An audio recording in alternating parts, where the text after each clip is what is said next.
గడపల్లకొచ్చారు గదరా government office వాళ్ళు, అడిగి ఆరోగ్యమే తెలుసుకుండ్రు ఇంటికొచ్చి డాక్టర్లు. శిథిలంగా ఉన్నోరు బాడి మారి అయ్యింది రావది గుడి, గుడి గంట కొట్టకుండా పేదోడి బతుకు వెలిగిపోతుంది గదరా, బతుకు మార్చింది జగనన్నరా.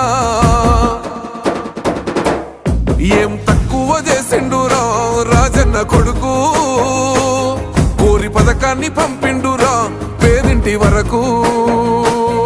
ఏం తక్కువ చేసిండురా రాజన్న కొడుకు, వైసీపీ జెండెత్తి పోదామురా ఆ గెలుపు కొరకు.